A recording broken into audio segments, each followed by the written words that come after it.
Hi, it's Dr. Steve Warren at Regenerative Wellness Center. As we've been talking about the last few days, I've come to, this point in life of seeing a lot of tragedies in life and seeing a lot of deaths and seeing a lot of illnesses, but I've seen a lot of recovery.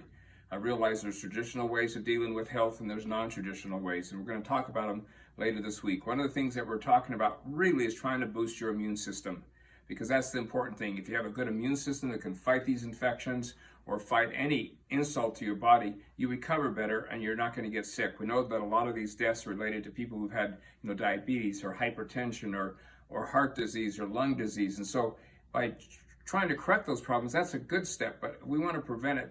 And that's what we're talking about today. One of the things we're going to talk about today is just the use of IV vitamin C. We've heard controversies over the years of using PO vitamin C in high doses. And some people say it works great. Some people say there's not much science behind it, but we're starting to see that there's some real evidence that people are feeling better on it. So at our clinic, we're offering IV vitamin C that we do in your arm, that you come in and get an IV put in there. We put a large dose, of 10 grams of vitamin C in it with some minerals, some vitamin B12.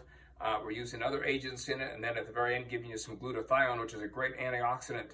Again, all to boost your immune system. It takes a half hour to put that 500 cc's of fluid into you, and we know that hydration helps boost your immune system, makes your adrenals not have to work so hard, and that's what we want, talk about, is trying to get those simple steps that you can do. So I believe that vitamin C in high doses is working well. We've seen studies that show it works well. Taking vitamin C by mouth works well. We know it's water soluble, so it's not going to stay in your body and be toxic.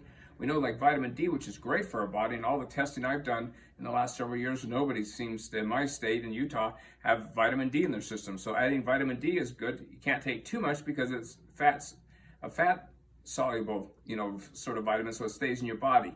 Vitamin C, you can put a lot into you to get the benefits from it.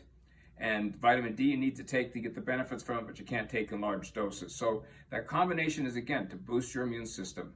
We have the traditional ways, which we need to do right now, is washing your hands, the social distancing, and staying away from sick people. That's the key thing to do. And we know that in the next several days, there's going to be some good tests that are coming on the market where you can get a blood test to find out if you have coronavirus, whether you don't have coronavirus. And then the best thing is finding out whether you already have had coronavirus and recovered from it, or you were exposed to it, didn't know you even had it, and built antibodies for it, and you were just slightly sick. So I think it's going to be a game changer and how we deal with it in the near future, is having these new test kits that have come out in the last week or so that is going to help us make some better decisions. But for right now, give us a call at our clinic at 801-797-5901. We're letting just, by appointments, so there's only one person here at a time to give them some of that vitamin C. We'll talk about in the next couple days some other simple things to do to help boost that immune system and to keep you healthy. So right now, let's get some good sleep, get some exercise, and try to reduce the stress in your life.